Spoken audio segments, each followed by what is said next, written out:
like I told you, you're so great at this. You're so terrific at it. You've excelled at it. You called last year's Super Bowl. We all know Tom Brady's joining Fox Sports next year. Do you know what your 2024 assignment is? So as of right now, obviously we weren't sure if it was going to be for 1 year last year with the Super Bowl year, and if Tom was going to come when he retired. Right. He decided to sit out another year and take another year off, so it allowed me to call it for the second year this past season. And it was just a matter of when. We didn't know for sure how all the timing was going to work out and whatnot, but obviously it's pretty clear that Tom's going to come and he's going to take that seat alongside Kevin. And that's we knew 2 years ago we signed up for, but we think that the last 2 years, what we've been able to put on tape, right? The players' word is, hey, you are what you put on tape, and that's how people judge you. We feel as good as as possible about what we can do. I feel like my goal is to call #1 games.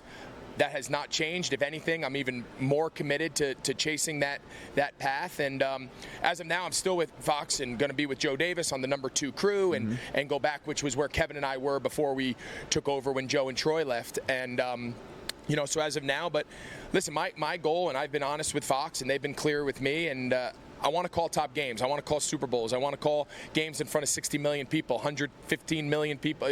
That's where the magic is, and that's where the excitement is. No different than as a player. Nobody ever signs up to be a player to just say, I'm happy to be on the team. That's not my style. I'm not just happy to be on the team. And how all of that shakes out, as we all know, you just can't predict this industry. But I've enjoyed doing it. I love doing it, and it's something I hope I get to do for a long time. Again, I love your honesty. And that's you guys are. You're the man. Yeah. So. Your honesty is, and I totally understand.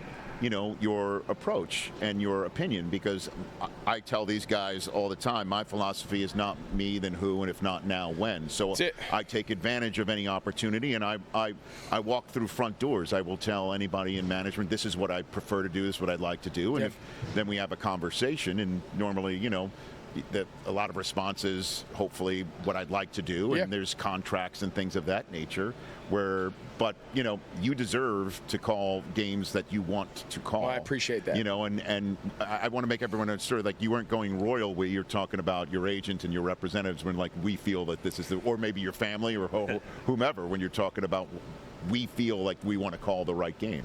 You were using the we right there, Yeah, and I think that's the collective we, in the sense of that I didn't just get to do these. I didn't have these opportunities presented to me, and I didn't do all of this by myself. Sure. It was not just, hey, I woke up one day and said, I'm going to go call games, and went and sat in a booth and did it. There was a lot of people, and Fox is at the top of that list, right? They're the ones who let me call a game in 2017 when I was a player and joined a three-man booth with Charles Davis and Kevin Burkhardt. And other teams didn't want you in the production meetings, right? Yeah, the Vikings were not happy. It was a whole thing.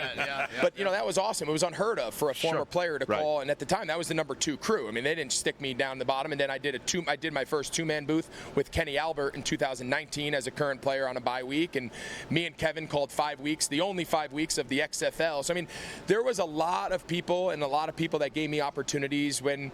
Listen, this is how I've summed it up from the beginning.